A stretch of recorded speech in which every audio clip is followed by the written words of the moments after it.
The year is 2023. Global warming is in full swing. The car is on fire, and there is no driver at the wheel. And yet, we're still wasting as many CPU cycles and boiling as many oceans as ever, and we continue to do it at the growing pace. Software performance is still an afterthought, ranking even below its similarly low priority siblings like security, documentation, or testing.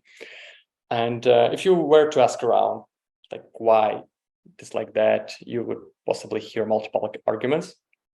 Some would say that this is because of laziness, that the average developer is reluctant to learn proper algorithms or the internals of the system they are using, and thus they write slow code.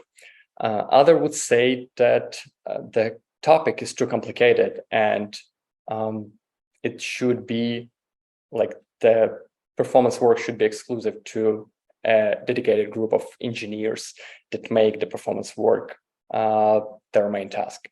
And you might also hear the famous economic arguments about the hardware being cheaper than human labor, or the cloud being infinitely scalable, or the importance of getting the feature out to the users as soon as possible. But in my opinion, the main obstacle on the road to writing better performing code is the lack of convenience and fun in it.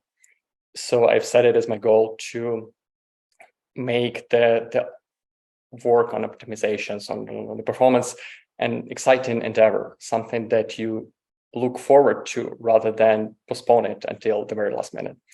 So my name is Oleksandr, and today I will show you my approach to extracting more brrr out of Clojure.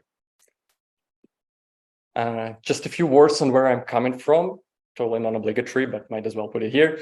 I'm the author of ClojureGoesFast.com website, and I will tell you more about it shortly.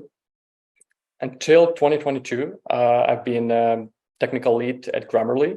I work in a team that builds and maintains large data processing services. So this is why the topic of performance was one of the topmost priority when doing any production grade work in our team. And recently, I've been doing slightly different things, but that also includes working with some legacy code bases where performance wasn't given enough attention until it became a crippling problem. So having seen both ways of doing it, I can confidently say that I prefer the former approach better. What is Clojure Goes Fast? It is multiple things. First, it's GitHub and Maven group under which I distribute different performance-related tools that I'm going to show you today. It is also a blog where I post information about new releases of the libraries, and also some generic posts regarding performance in Clojure. And I also had a plan to make it a knowledge base, to make it like a one-stop shop for all things performance. I haven't finished that one, unfortunately, but still have plans to do it sometime in the future. And now let's get to live coding. So I will switch to Emacs, and yeah. What we are going to do today, I want to do some kind of like real task. It is very similar to the task I had to solve not so long ago, and just go step by step, applying different tools and showing how I can improve the performance of different parts of my code.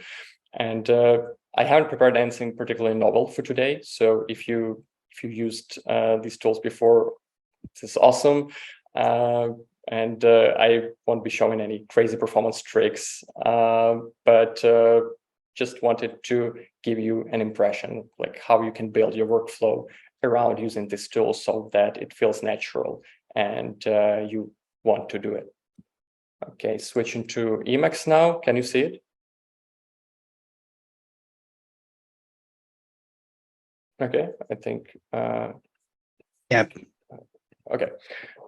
So I already prepared an empty project and with some dependencies and also some synthetic data, which is like this directory, a nested directory with JSON files, and the structure of the data closely resembles like the structure of the data I had to work with recently. And I'm going to open the source file and do cider check-in to start the REPL. The REPL is here, and we want first to parse these JSON files. We'll start with that. For that, I'll need CJI namespace, and also need Java IO file. And since this directories files has this complicated nested structure, we'll use the function called fileseek to just get a nice flat list of all the files. Going to do it like this, directory, and I'm going to use cider inspector to show the result of this evaluation. And we see that it lists all the files, but apart from just the JSON files, it also has the directories in it. We don't need that, so we will have to filter this list. Let's filter, and I'm going to do it like this. Check if the name of the file ends with .json. I'm inspecting this and see that there are no directories here in the list anymore, just plain files.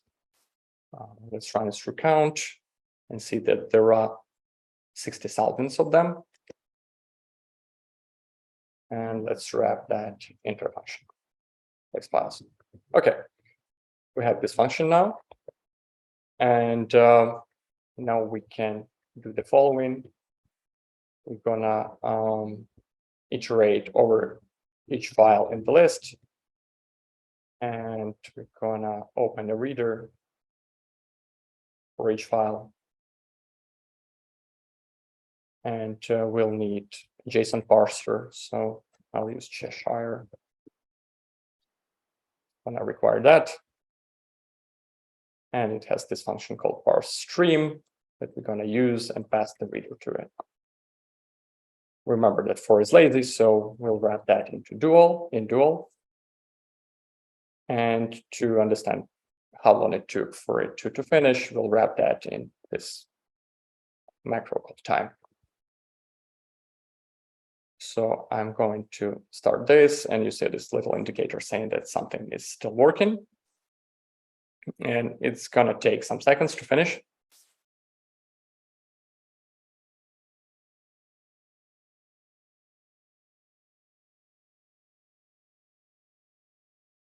All right, so it took us 20 seconds to do that. Now, when you are doing any sort of performance measurement work and you are not using dedicated benchmarking tools like Criterion, for example, you have to make sure to run the code, the measuring code multiple times. And the reason for that is because Java is just-in-time compiled language. And the first time you run anything, it runs through the interpreter. So it has to run for some time. It has to repeat the same code multiple times until the just-in-time compiler kicks in. And Java actually has not one, but two compilers. One is called C1. It's a faster compiler, but produces not the most optimized code. And C2, which produces the most optimized code, but it's also slower. So the compilations actually goes into these two tiers. But what it means for you, you have to obtain any reasonable time numbers, like execution time numbers, you have to run the code multiple times at least until it stabilizes a little bit. So I'm going to run it again and hope that it will come back somewhat faster or at least the same time. But what I probably don't expect for it to hang indefinitely. but that's what is going to happen now. And there is a good rule of thumb. If you run something for the second time and it becomes much slower or doesn't finish at all, or it's just too slow that you much slower than you expected, it usually has to do with memory. We're going to check that. I'm going to open my terminal, and we need to learn the process ID of this Clojure process. A good tool for that is JCMD. It comes in every JDK distribution. I'm going to run that, and we see I only have one Clojure process, and its process ID is this one. I'm going to copy that and run jstat command. Goes like this. I call it jstat, and minus gc-util tells that I want to learn the utilization of the GC areas, give it process ID, and give it the interval in seconds. Back here, we already finished this out of memory error, so already kind of gives us an idea of what happened, but I'm still going to follow through with this original plan. So I'm running this jstat command, and it starts printing this table. We are interested in a few columns here. So this column that says E stands for Eden, which is the young generation of G1 garbage collector, one that we are running right now. And the number is the utilization in percentage of utilization of that heap area.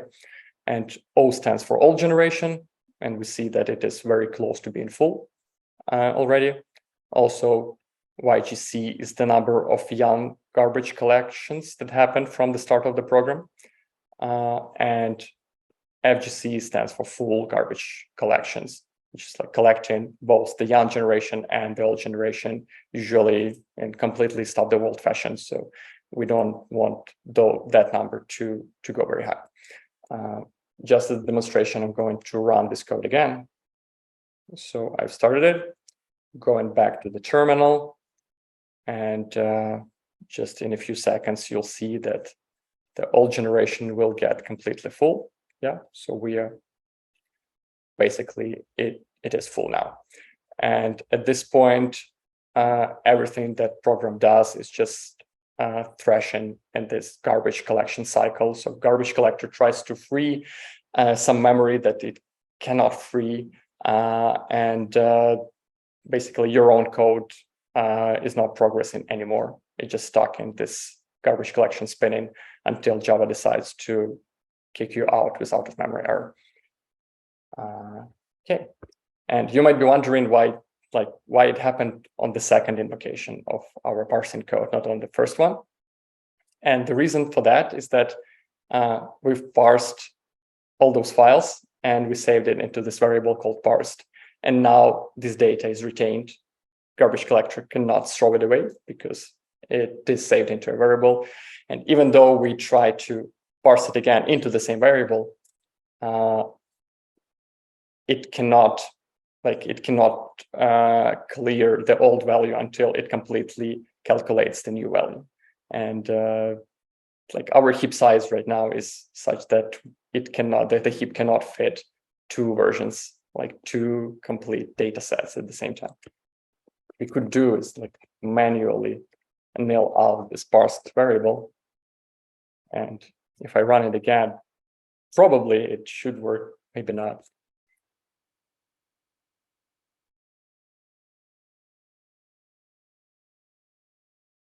Yeah, I think it's going to work this time, but anyway, better idea is to just give our Clojure process, yeah, it finished, more heap space so that we don't run into this problem anymore.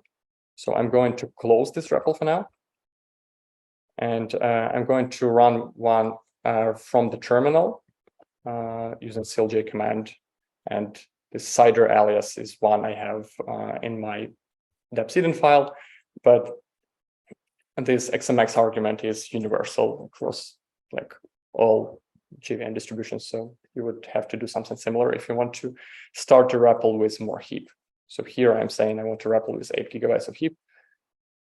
I'm going to run that inside my project. and then use Clojure Connect to connect to it. Here's the REPL. I'm gonna re-evaluate the namespace form again, list files again, and run the parsing code. Let's wait until it finishes.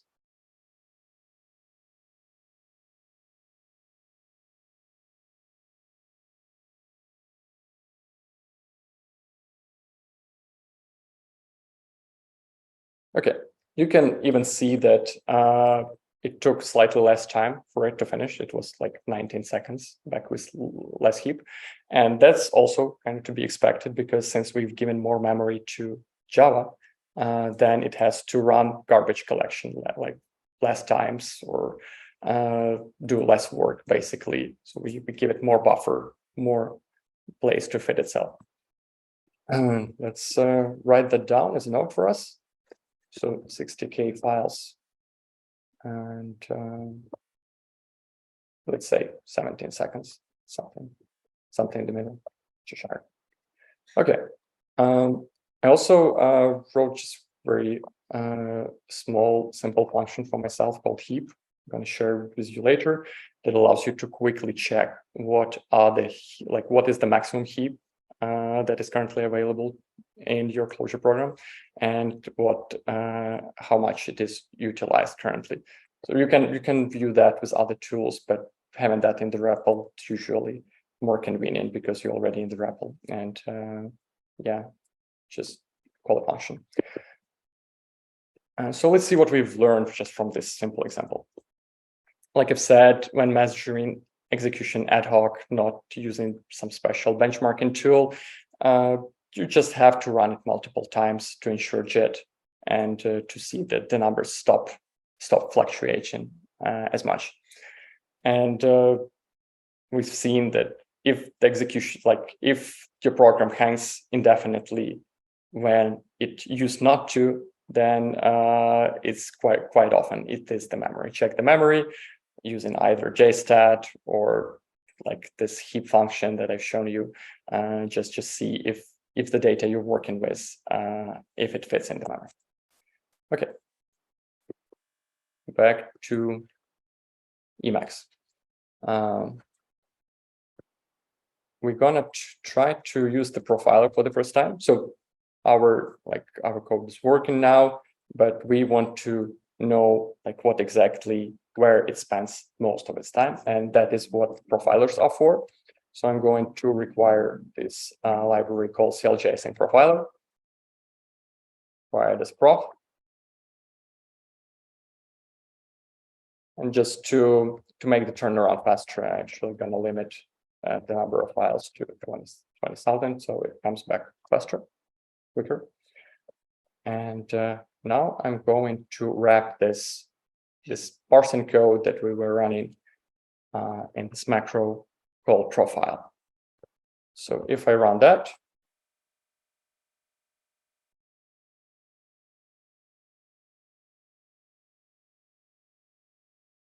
came back, and another thing I have to do is call prof serve file, serve UI, and give it the port, and it will start a local web server on that port where you can view the profile results.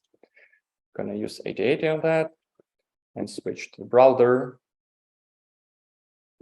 And this is the UI of the profiler, its main page. And here you'll see the list of all the profiles that you've accumulated so far. This is the profile we just accumulated. It says the time, and here it says the number of samples it collected. So samples being the data points, since this is a statistical profiler, you want to, the more samples you get, the better. In real work, I recommend having at least 10K samples until you can derive any sensible conclusions from the profiling data. But this should be enough for us in this demo. I'm going to click this profile and going to collapse this so it doesn't distract you for now. What you see now on the screen, it's called a flame graph. And the flame graph is the visual representation of the profiling data. From bottom to top, you have stack traces, basically like call chains of who is calling what.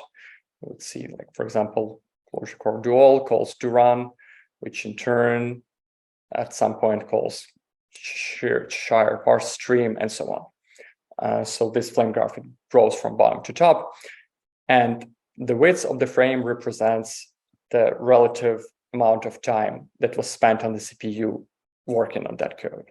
The wider the frame, like the more this code takes in relation to other code. And you can click any frame to zoom in on it to see, like in detail, that part of the stack. And you can also click on these grayed out frames to zoom out of it. And what we can say right now from this profile. Also, if you highlight any frame, it will give this tooltip that says in percentage, like in percentage numbers, how much time this part of program takes. So we'll see that the garbage collector takes almost 70% of time in that parsing, in that JSON parsing code. And I know it's garbage collection because of this G1 prefix, which I already mentioned. G1 is the name of the garbage collector we're using. And by the way, colors, they mean, so blue means Clojure functions, and green means Java methods. Red is native frames, and yellow is C++ code. So again, 70% of work to parse those 20K files, 70% is GC, and in this subflame, 23% is doing the actual JSON parsing, calling Cheshire parse stream and all the things that it calls. And then 3.6% is calling, it's opening the reader on the file, which we do inside with open. And this small flame over here, if we zoom into it, yeah, it has to do with file seek. So basically listing the files in the directory. That takes 1.7%. I'm going to bring back this panel on the right. It has some extra options and tools for better understanding of the flame graph. For example, you can use this section on top to quickly find some frames you're interested in. For example, we can say London here, press highlight, and it will color in magenta these frames that have the word London in it. Basically, a way to identify the code of our own, so to say. And can also use regular expressions over here. For example, I can find all frames that have numbers in it. Not that it makes any sense, but just showing you that you can. This toggle here allows you to change like horizontal sorting of the frames. For example, I can sort by name, and from that you can derive that the positioning of the frames of the stacks on the x-axis, it has no meaning, so it's arbitrary. It doesn't show you the passage of time or anything, so it can be whatever. And this last section allows you to do some post-processing on the profiling data that you have accumulated.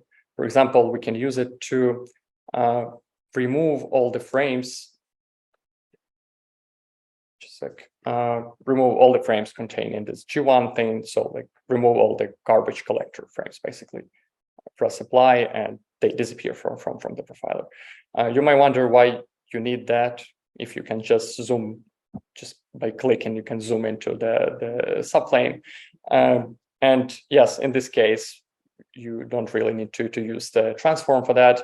But in some cases, for example, when you want to remove some parts of code that don't have this common parent, for example, then it might be useful. One more thing I forgot to show you. You can use this highlight field again to, for example, we can say, highlight me everything that contains Java IO. and it not only colors it in magenta, but here at the bottom it says like the total percentage, like how much time spent in total in these frames, like regardless of their positioning. So again, even though they don't have a common, like nice common parent that you can highlight and see the total time, this field can do that for you. One last toggle I haven't mentioned yet, this reverse thing. If I check it on and press apply, you will see a totally different flame graph. Here it grows from top to bottom like icicles, and the stacks are also reversed. So what it shows now, it shows like the topmost frame and all the code passes that lead to it. This reversed view is convenient to identify so-called plateaus. That means frames that do work on their own, not just call other functions, so to say. And here on this view, actually, might be helpful to remove G1 because we can't do with garbage collector anything just yet. And now we only have Clojure and Java code here to analyze. So let's see if we can extract anything useful from here. We have this function read, right? Native function called read that deals with reading bytes from file input stream. Can't do much about it. That's quite to be expected. Another function open that deals with opening files. Again, to be expected. But this method gave me a pause. It's some internal JSON method called decode escaped. Basically, it has to do with decoding escaped sequences in JSON, and it thought like how many escaped symbols could be in my file, so that it showed this high in the profile. So I decided to take a look at my data, which I should have probably done earlier, but yeah, it is like that. And let's open random file. And yeah, I kind of see the problem now. So this data I was dealing with contained a lot of strings in Ukrainian. All the Ukrainian characters were written out as Unicode escape sequences, and that's why like this decode escaped spent so much time. Since I had to parse this data multiple times, it made sense for me to do recoding once and see if it speeds up the subsequent parsing. I'm gonna do it quickly now. I'm gonna write a function, recode files, and iterate over all the files. Make an out file from the input file, data escaped. Gonna make sure that the parent directory exists for that file, and I will just use Cheshire generate stream and call it on the result of Cheshire parse stream. No need, it was open. Open a reader out of the F and open a writer out of.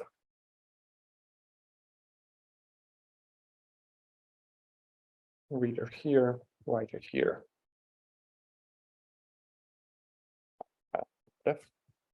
Yeah, and I will remove this take 20,000 for now so that all the files are recoded.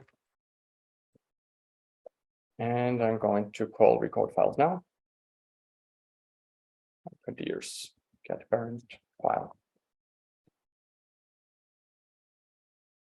Yeah, while it is working, we can go into this new directory in the file manager. Here it is, directory called unescaped. Got a little bit more nesting, but we don't care about that. And I think something is happening. New directories appear. Yeah, should be finished anytime soon. Yeah, I think it is done. Right. And now I'm going to replace this parent directory here, data unescaped. Recompile list files. And run our parsing code again and see if the number is any different. It is indeed, it indeed got a little bit faster. 4.2, 4.0. I'm going to make a note for myself here. 20 car files, Cheshire. Used to be 6.2 sec. Escaped 4.1 sec. I can also use the profile again on like to parse this new unescaped data. Going to go through profiler.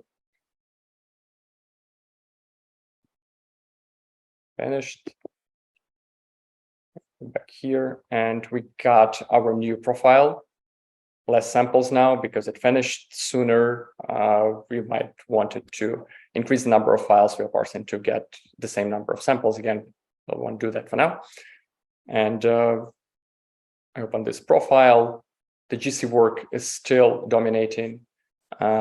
Something changed, probably, right? And one way you can discover, you can compare two profiles is just to squint hard and just look at two profiles, switch quickly between one and another. But there is a better way to do that. Inside the prof namespace, there is this function called generate diff graph. And what it expects two profile IDs. What are profile IDs? If I go back here, this number at the beginning gives you like the ID of the profile you can reference in other functions. So what I'm saying is that generate me a differential graph between profiles 1 and 2, and 1 will be like before and 2 will be after. And options map can be empty for now. I'm going to run this. And I obtain a new profile file in my profiler. If I click that, you'll see something similar that you've already seen. It's still a flame graph, but the colors are a bit different. This is called a diff graph. And colors here mean something. So blue frame means that in the second profile, there was less work done there than before. So basically, you may say it became faster, or it is called fewer times now, or it's like it depends. But basically, less work done there in the blue frame, more work done in the red frames. And the intensity of color says the relative value of the change. You can also highlight the frame to see the numerical values. So it says here, for example, that parse stream took 18% less time than it used to in the first profile. I can zoom in here, and the most blue frames mean that that part of the flame graph disappeared completely in the second profile. So this decode escaped substack because we don't have any escape symbols in the data, and I actually haven't shown it to you that we really don't have them. Yeah, this is how the data looks right now. There are no escaped characters, and that's why the profiler no longer picks up this decode escaped method. We also have some red stacks because Jackson now uses different code paths to parse the files because the data is different. Okay, anything to learn from this? Let's see. We've tried using CLJ async profiler. We've seen what flame graphs are, and got a glimpse of how they look and how to read them, how to approach them. And we've tried out this diff graph tool, which is useful for comparing two flame graphs. So you did some optimization, or you're not sure if it's an optimization or not. You're not sure if it changes anything in the code itself, right? That is being invoked. So for that, generate diff graph can be useful. And haven't shown you the replace transform actually. So you can see that Cheshire parse star is a recursive function, and recursive functions are particularly notoriously to profile because like they have all this data split on different levels of the recursion. And ideally, you'd want it to be grouped together so that you can see like the clearer picture of what is happening in that function besides doing the recursion, besides like just calling itself. And we can actually use the replace transform for that. So internally in CLJ async profiler, the stacks are represented like this. It's like frame 1, semicolon, frame 2, semicolon, frame 3. And by using this replace transform, we can write, say, regular expressions that work across frame boundaries. We can remove frames or like collapse frames. And this is exactly what we want here, to collapse this recursive frame into one thing.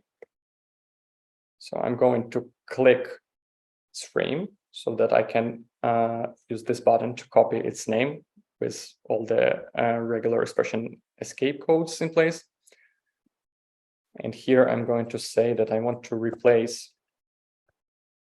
I'm going to make a match group, say semicolon, and parse the name of the frame, Cheshire parse / parse star. And I want to match as many of them consecutively. So this is basically regular, like just plain regular expression that matches this kind of frame, and it goes one after another. And I will replace it with $1, which means just one match of this match group. Going to press apply, and you see that all the recursive invocations of parse star have disappeared, and we have just a single parse star frame here. And all of the data spread across those recursive frames got grouped together nicely here so that we can view it grouped up and derive any conclusions that we want to make from it. Okay. What's next? Remember that garbage collector still dominates our profile. So the work of garbage collector still takes the most time that it takes to parse the files. And there is a way to measure it numerically, like how much garbage is allocated. And for that, I have a custom function called time plus.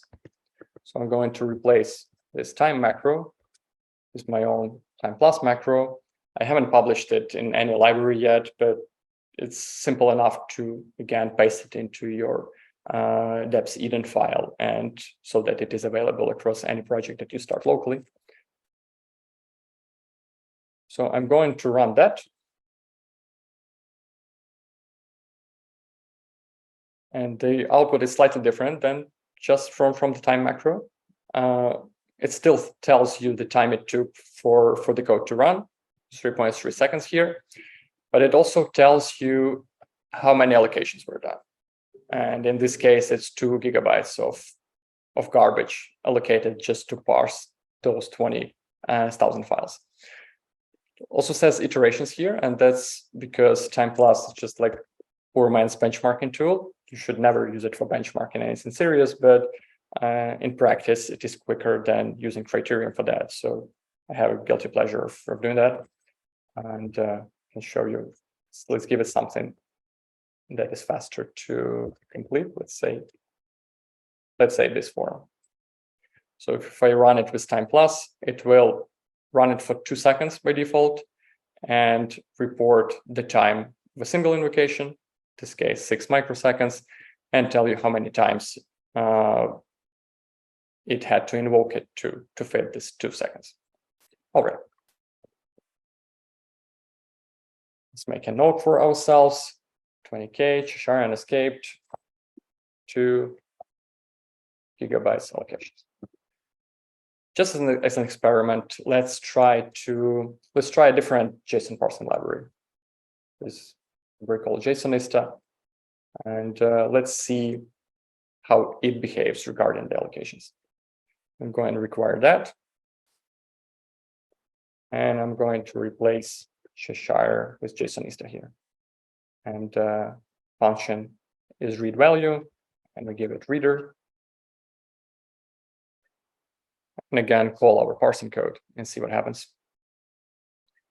We see that it is marginally faster. It's 2.8 seconds. I'm actually going to call it again. Yeah, it can fluctuate because it depends on whether how many times the garbage collector triggered within that parsing window. Yeah, came as low as even less than 2 seconds. Can actually increase the time plus runs by passing it first argument, the number of milliseconds to run. Let's do that.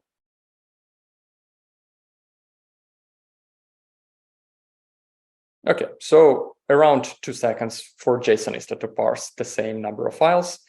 And we see that the number of allocations, the amount of objects allocated is slightly lower at 1.6 gigabytes. Trying to write that down. Say 1.1, 2.1, and 1.6. Cool. So this time plus macro, it gives us a total amount of allocated objects, but there is also a way to see which parts of code again allocate the most.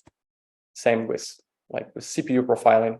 We can pass to this profile macro. We can pass an argument map as the first argument, and here we say event alloc. So by default, if you don't pass this thing, it uses this event called CPU and basically means profile the code and gather the stack traces of things that are currently active on the CPU. And if we pass the alloc event, it will instead profile the code regarding which code allocates the most. I'm going to run this now.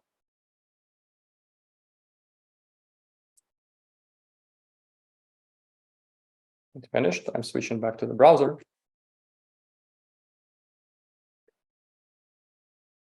Here it is, and you see this alloc prefix now. It is different from CPU, which means that it is the allocation profile.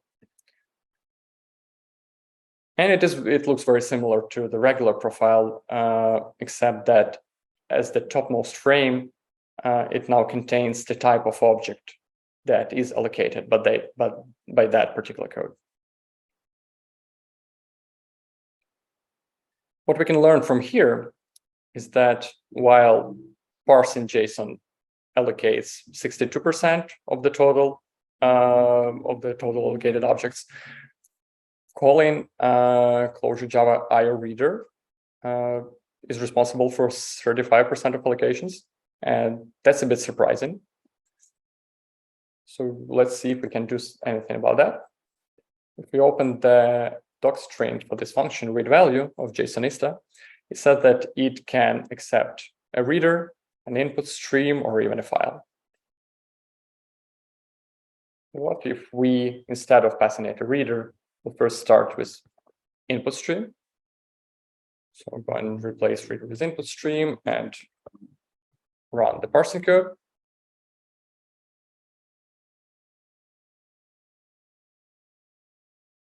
It comes back even slightly faster and with significantly less allocations again, just at 1.1 gigabyte. What if we don't do with open at all? Just give it a file.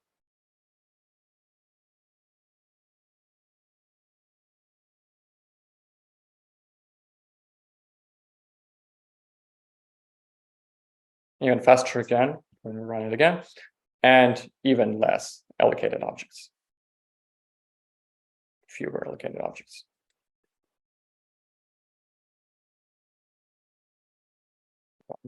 .9 gigabytes. So again, this was not obvious, but by using the profiler in allocation mode, we saw that this the reader call actually allocates a lot. And what's interesting, on the CPU profile, if you remember, calling reader was not responsible for a lot of CPU time. It was just 3% of CPU time. But by removing it, we actually enabled a lot of some other optimizations that allowed the code to come back faster. So profiling for allocations is actually helpful, especially if you're stuck. You don't know what to improve on the CPU side anymore. Then just reducing the number of allocations might help you a lot. Have we learned here? Right.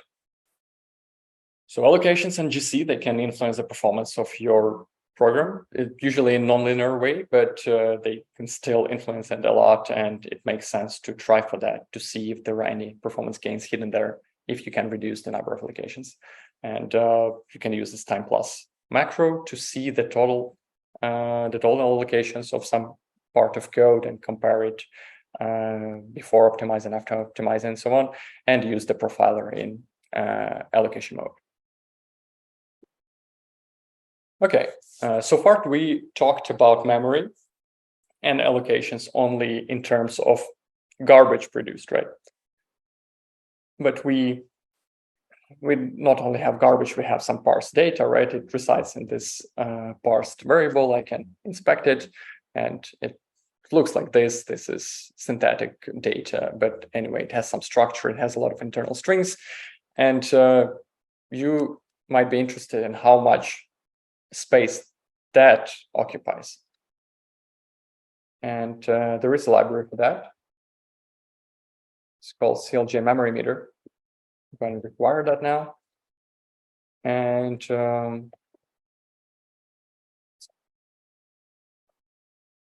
you call it like this. We call measure function and give it the object to measure.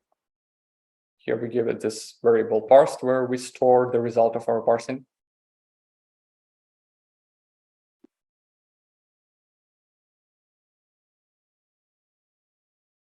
And it reports that our data set, while in memory, while parsed, occupies 560 megabytes. Can we do something about that? Let's look at the data again. We see that it has a lot of strings, and because I'm familiar with the data, I know that many of those strings are parts of some enumerations, so they are often duplicated. And if we try, can we try to deduplicate those strings and see if it takes less space in memory then? Try to do that. That will need a hash map. I'm going to import that. And I'll make this variable called interner. It's just a simple hash map. And write a function called intern string. Intern takes a string, and we'll use put if absent method on the hash map. And as both keys and value, we give it the string itself. So basically what it does, put if absent, if it checks if the hash map already contains the value of some key. If it does contain that value, it will return that value. If not, it will put a new value for that key and return null. We don't want it to return null, so we're gonna, in that case, return the original string again. So now this function ensures that any two same strings that come into this function are returned as the same object. And so basically this works as a deduplicator. But because we parse from JSON, we parse this complicated structure, we have to now not just call this intern string. We have to walk that structure and replace all the same strings with deduplicated values. We'll use Clojure walk for that.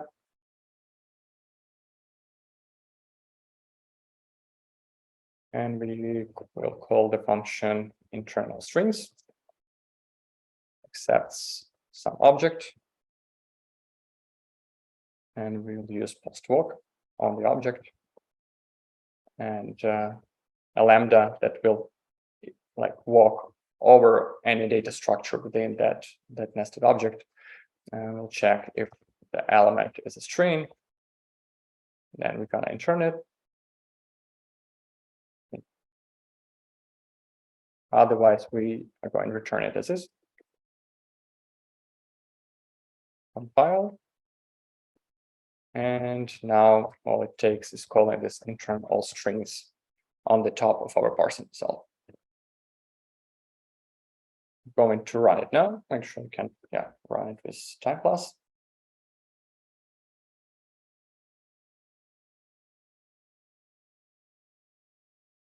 Parsing time got significantly worse, and we are doing more allocations again because we're doing extra work with Clojure.walk, rebuilding that complicated structure with all the strings interned. But let's at least see if the size of the data set got better. So I'm going to call this measure thing again. And we see that it takes 327 megabytes now. Actually, I haven't written. It was 570, I think. Well, let's just check. Here, 327. 27 retained. And without this,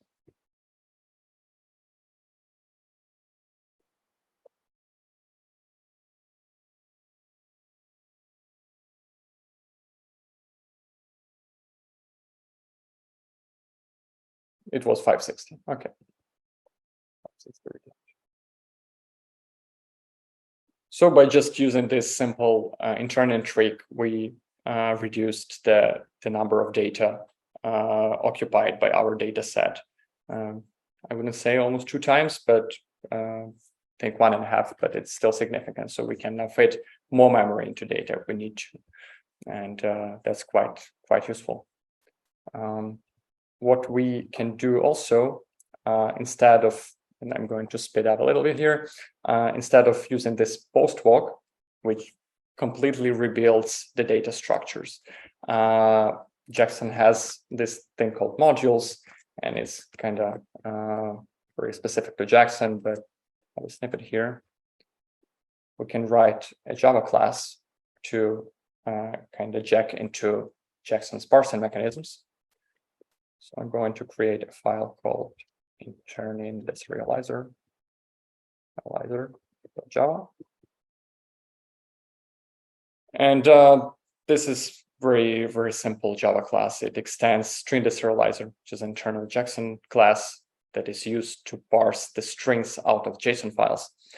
And we make it accept an interning function. It will pass it in the constructor, and we'll call that interning function after JSON deserializes the string with string deserializer.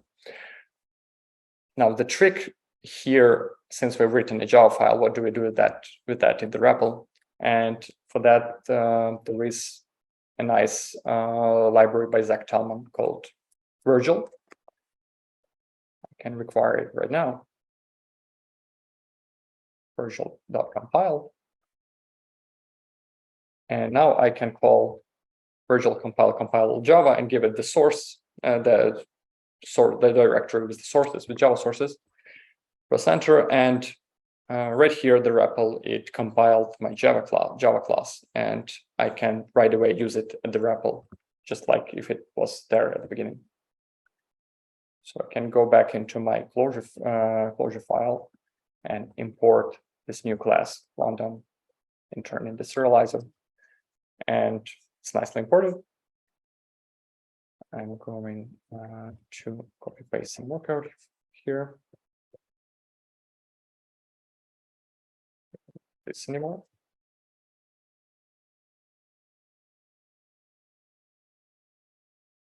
So this is our new class called Internal Deserializer, and this is very JSON specific one. Will not focus on this a lot. I'll just need to import simple module and object mapper. This worked, and now I'm going to pass this mapper object to the parsing code.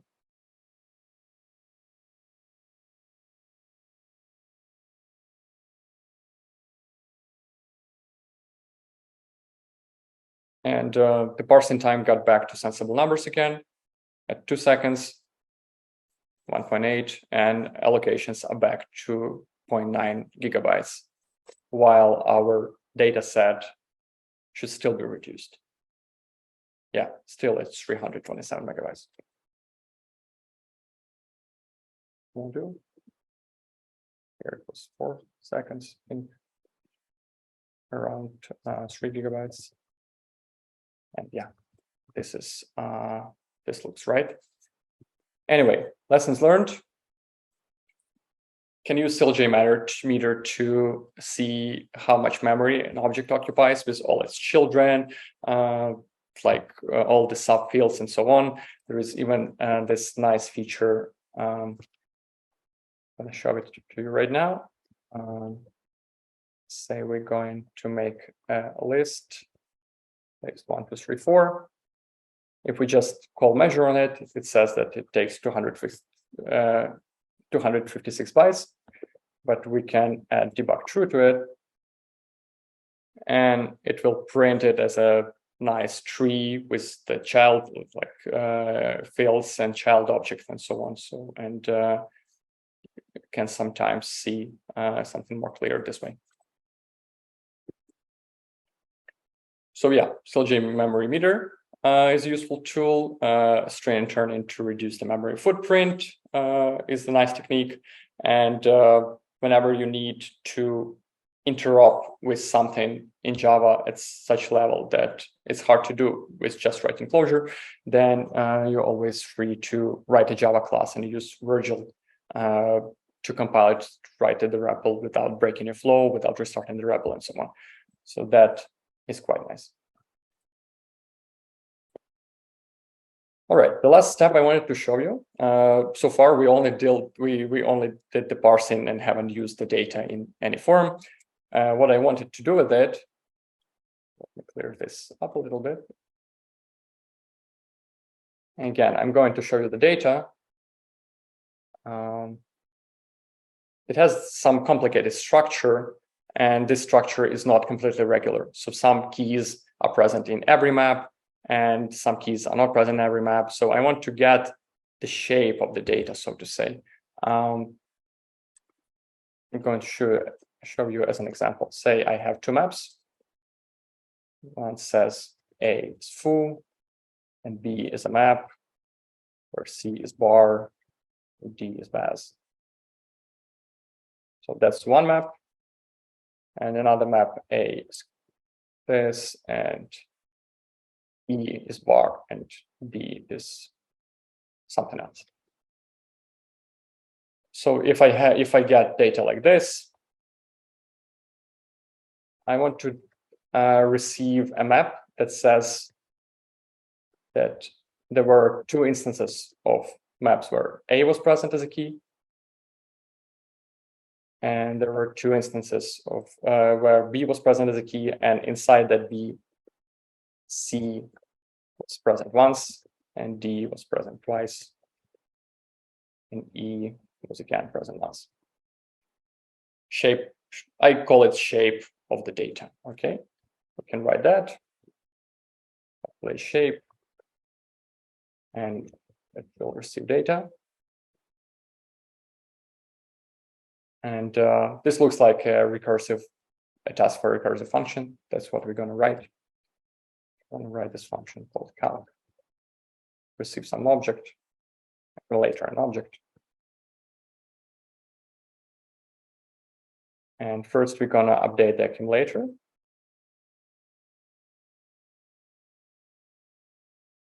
going to target the key capital N, and we want to increase it with update, but since it might not be present in there just yet, we'll use fnil to make sure that it first puts 0 in there if it's not there, and then do the increment. And now I do a condition. So if the object is a map, I'm going to reduce keyword.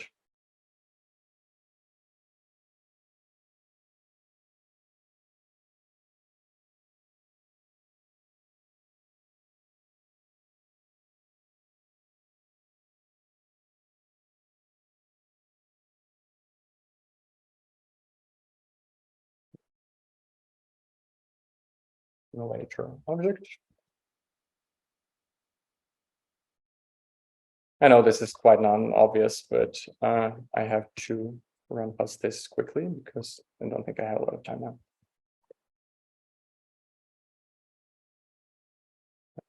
This calc. And if it's neither map or vector, just return that away. So now that we have this recursive function, I'm going to use reduce over data. And the initial accumulator will be just empty map, and reduce it with the call function. Let's try it here and see if it produces what I originally wanted from it. And I think it does. Kind of looks the same, that like an example I've shown here, there's actually an extra key here, right? Because it says that there were 2 initial maps. So that works.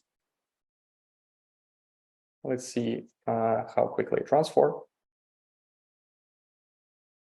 And do user time plus, calculate shape, another parse data. I'm going to pass nil so that it's not printed into the REPL.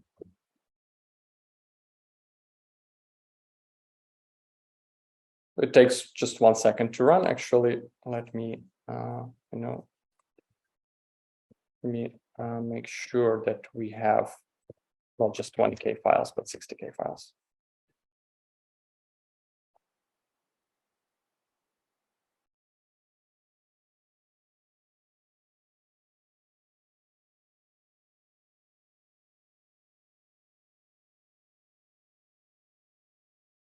I'm going to run our calculate shape function again, and takes 2.5 seconds and 6 gigabytes of allocations to calculate the shape of that data.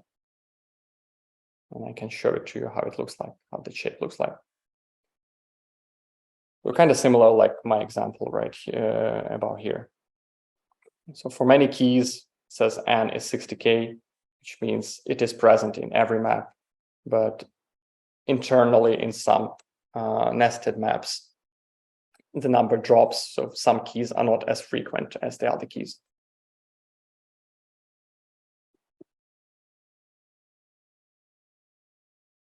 So we see we do a lot of allocations here, and this is because we're using immutable data structures to achieve this task. And it is usually like that immutable data structures are convenient, but they are not often the fastest way to do things. So as a comparison, we can rewrite this algorithm, let's call it immutable, write this algorithm with mutable data structures, just plain hash maps, and see if it performs any better. Huge. It will be very similar, but instead of just plain Clojure hash maps, we'll use Java hash maps. And here, we'll do this.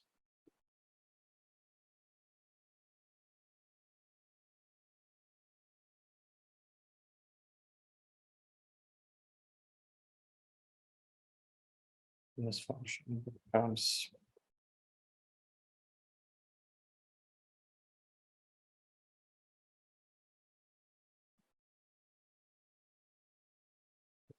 sent.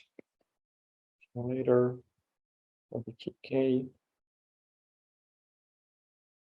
And I need to redefine Java object function.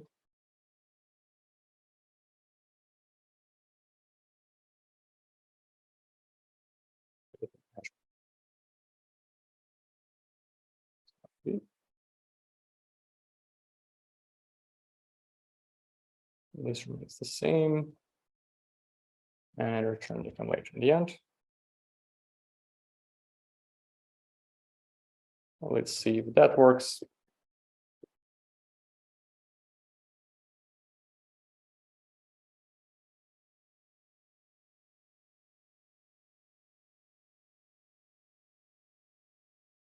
Yeah, the request actually timed out. And since we are using Java interop, it's a good idea to turn on warming reflection now.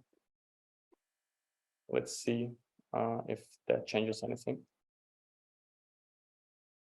Yeah, you can see that I introduced a lot of reflection code into our mutable implementation, and reflections usually a big performance killer if you allow it to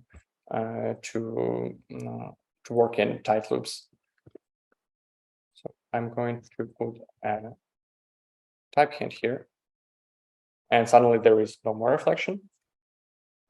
So I'm going to run this again. And yeah, you see that it is much faster than the immutable version. It's just 0.8 seconds of runtime and 680 megabytes. Yeah, I think you can just see it here. All right. Lessons learned. I want to show you one more library, but I don't have time for that, unfortunately. But yeah, the idea stays the same. Immutable code is usually allocation heavy, so you want to reduce the amount of immutability and creating new objects in tight loops. And yeah. Okay, some final conclusions that you can get from this demo. I hope that I've demonstrated to you that improving the code performance-wise can be doesn't have to be a separate activity, like separated from your regular development. It's not like you're writing your regular code and then all of a sudden you switch into print-oriented programming because you inserted a println statement into your code. It's the same with these performance tools. If you make it the part of your regular workflow, then you'll seek opportunities to improve different parts of it, and then the performance will never be something that suddenly happens to you. Like the performance problems will not be something that crept up on you and caught you off guard. You would be aware of that ahead of time, and will deal with it much sooner. And as with any tools, if you use something, you become better at it, and you want to use it more often. And another great benefit I can see in it, it's not just that you make your code faster, but with using these tools, you learn a lot about the system that you work with, and that's a great advantage on its own. And finally, ergonomics is important. If you have a great tool that is inconvenient to use, like it can be as amazing as this, but you will not be using it, it will gather dust. So quite often something simpler is better if you're willing to use it, if you use it often, if you get better at it, if you look forward to using it, it's usually better than something that has a lot of features but never gets used. Okay, I just accumulated all the links together on this slide. The last link is the gist with my deps Eden and a few functions that I've used in this talk, like time plus and heap. Feel free to grab them from there. And yeah, as the final thank you slide, I wanted just to say that yeah, I thank you for all the support, you, the people, and your governments, for all the unrelated support that you are giving to us. Our country will keep fighting regardless of anything, but with your help, we'll win quicker and with less casualties. And yeah, let's keep going.